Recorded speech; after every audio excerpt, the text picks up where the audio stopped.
안녕하십니까. 자, 지금 시간에는 제가 장기요양기관 설치 및 운영 컨설팅에 대해서 수원에서 제가 방문요양을 운영하면서 학교에 강의도 나가면서 이 장기요양기관에 대해서 운영을 해보겠다는 사람들에 대해서 이야기를 좀 많이 해봤어요. 그러다 보면 사실은 문을 막상 열었을 때, 센터를 열었을 때 하는 운영도 중요하지만은 실제로 시작을 하기 전에 어떻게 해야 될지가 더 많은 고민들을 하시더라고요. 그래서 이번 시간에는 설치에 대해서 설치를 먼저 잘 한 다음에 장소 섭외라든지 이런 것을 잘 한 다음에 그다음에 운영을 할 수 있는 그쪽으로 같이 넘어갈 수 있도록 한번 전반적인 것을 다시 한번 얘기를 해보겠습니다. 왜냐하면 현장에서 경험을 하면서 했던 이야기를 가지고 이야기를 해볼 것이니까요. 조금 이렇게 얘기가 조금 길어질 수도 있고 하겠지만은 잘 들어두시면 틀림없이 제가 장기요양기관을 해야 되겠다, 운영을 해봐야 되겠다 하는 사람한테는 틀림없이 도움이 될 것입니다. 그래서 이번 시간에는 제가 장기요양기관이란 그럼 무엇인가에 대해서 먼저 보겠습니다. 자, 죄송합니다. 제가 장기요양기관이라는 것은 가정으로 요양보호사들을 파견하는 곳이에요. 근데 그럼 파견하는 곳이 무엇이냐 이렇게 했을 때 노인성 질환으로 인하여 어떻게 해요? 등급을 받으신 어른들한테 가서 어떻게 그 노인들을 위해서 요양보호사 선생님들이 신체활동, 정서적인 활동 아니면 가사활동 등을 지원해 주는 거예요. 그래서 요양보호사를 파견하는 기관이다 이렇게 얘기를 해요. 그래서 모르는 사람들은 그렇게 얘기를 해요. 거기 인력파견센터 아니냐 이렇게 얘기를 하는데 인력파견센터하고는 조금 달라요. 개념이 좀 다르죠. 왜냐하면 요양보호사는 국가 자격증이라는 것을 시험을 봐서 자격증을 취득한 사람들을 내보내는 것이고 우리가 알고 있는 인력은 그런 좀 자격이 없는 사람들도 좀 나갈 수 있는 곳이죠. 그래서 제가 하면은 제일 먼저 방문요양을 먼저 해요. 그러면 방문요양이라는 자체가 요양보호사 선생님들을 가정으로 내보내는 거예요. 그래서 제가라는 이야기를 쓰죠. 그래서 가정으로 가서 어르신들의 불편한 부분을 도와주는 거예요. 불편한 도움을 주다 보니까 어떻게 해요? 일상생활을 잘 할 수 있도록 도와준다라는 거예요. 그러다 보면은 아마 이거를 하겠다고 생각하셨던 분들은 아실 거예요. 무슨 가정부로 취급을 받느냐, 파출부로 취급을 받느냐 이런 얘기를 많이 들어보셨을 거예요. 그거하고는 조금 개념은 좀 달라요. 가서 정말로 그 어르신들한테 제가 처음에 이 방문요양센터를 운영을 할 때 가장 힘들었던 부분이 그거예요. 선생님들을 파견을 내보내면 어른들이 처음에는 잘 몰라요. 모르다 보니까 어떻게 해요? 가정부 취급을 하고 파출부 취급을 하고 좀 그래요. 근데 지금은 10년이라는 세월이 흘렀기 때문에 좀 많이 그런 건 없어졌어요. 많이 없어져서 어른들도 선생님들을 존중해주고 또 반대로 선생님들도 어른들은 존중해주고 하는 많은 풍토가 많이 바뀌었어요. 근데 이제 가장 힘든 것 중에 하나는 어른들은 아무리 그래도 옛날 생각에 더 많이 잡혀 있으세요. 그러다 보니까는 나를 와서 도와주니까 어떻게 해요? 뭐든지 다 해줘야 된다라고 생각을 해가지고 선생님들을 좀 힘들게 하기는 해요. 힘들게 하긴 하는데 그래도 많이 좋아졌어요.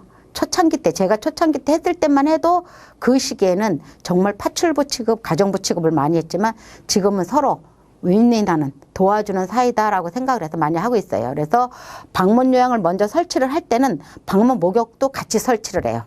방문 목욕을 같이 설치를 해야만이 어떻게 어르신들이 목욕이 필요하다라며 같이 목욕을 해줄 수 있는 그런 구조를 가지고 있기 때문에 방문 목욕도 같이 한다라는 거죠.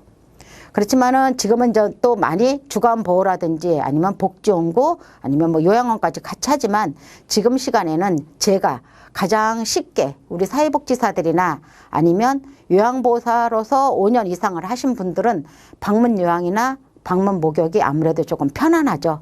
먼저 편안한 것부터 시작을 하시면서 경험을 쌓고 주간보호 아니면 요양원까지 더 나갈 수 있어요. 하지만 처음부터 주간보호나 요양원까지 한다라는 것은 조금 범위가 너무 넓어진다라는 거죠. 그래서 이번 시간에는 제가 장기요양기관 즉 말하자면 방문요양과 방문목욕을 어떻게 하면 내가 잘 설치할 수 있는가. 설치를 먼저 해야만이 어떻게 해요? 운영도 잘 할 수 있는 거예요.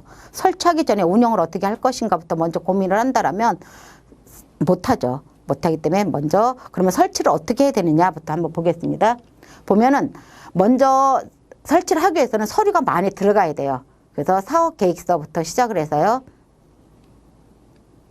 자, 시설을 할 때는 방문 요양, 방문 목욕을 제공하는 시설은 먼저 시설을 하기 위해서는 우리가 지금은 이 제곱미터라는 말은 잘 조금 어렵죠.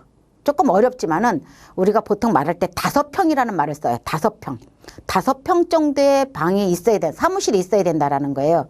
물론 각 지역에 사시는 곳마다 달라요. 공무원들이 결정하는 건 다르지만 5평이라는 기준은 똑같아요. 그래서 16.5 제곱미터다라는데 우리는 그냥 5평, 평이라는 말이 더 편하기 때문에 5평 정도다 이렇게 생각을 하시면 돼요. 제가 해보니까 구집이 1층이다, 2층이다 이거는 구애받지 않아요.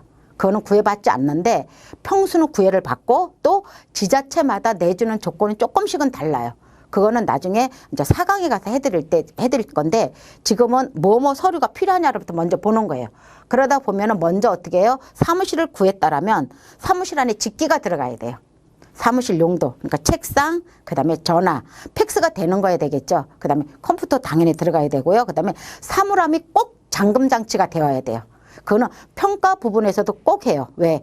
개인정보 때문에 그래요. 그래서 처음에 장만을 하실 때 아예 잠금 장치가 되는 것을 준비하시는 게 나중에 또 하나 다시 장만하는 그런 불편함을 없앨 수 있죠. 그 다음에 서류가 그것을 먼저 만들어 놓은 사무실을 얻었다 해서 끝나는 게 아니라 어떻게 해요? 일반 현황을 적은 서류, 그 다음에 인력 현황을 적은 서류, 시설 현황을 적은 서류, 그 다음에 사업계획서, 운영규정.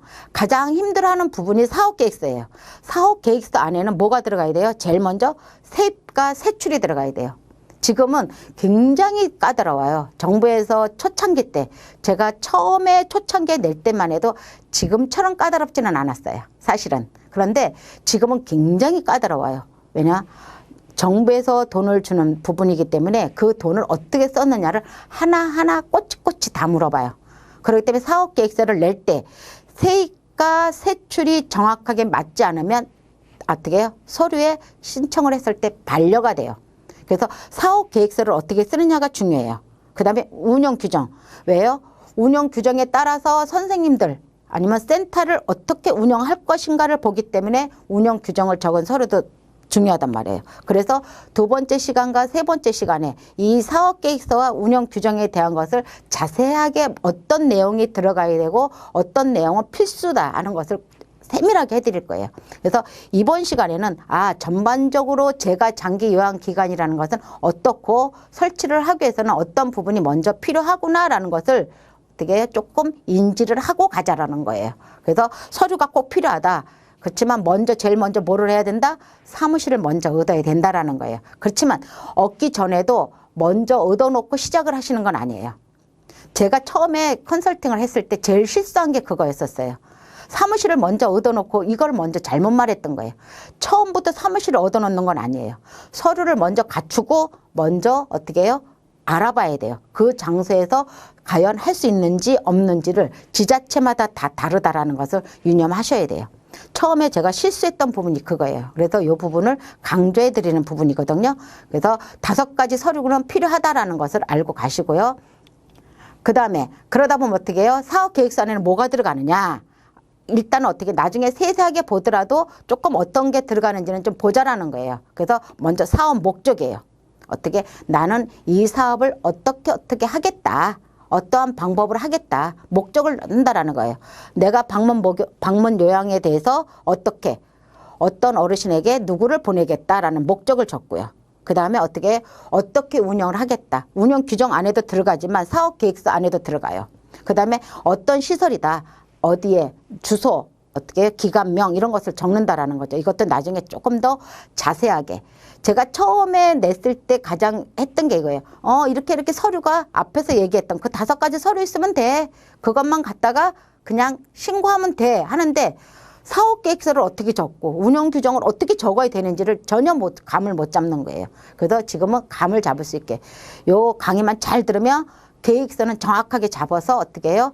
들고 손에다 들을 수 있도록 해드릴 수 있다라는 거예요. 그래서 것이 다 들어가야 된다라는 거예요. 그래서 시설 현황, 그 다음에 담당 업무, 즉 사회복지사는 어떤 일을 할 것이냐, 요양보호사는 어떤 일을 할 것이냐. 우리가 생각할 때는 간단해요. 그냥 사회복지사니까 사회복지사 역할하면 되지. 요양보호사는 그냥 집에 파견하면 되는 거 아니야? 그렇지 않다라는 거예요.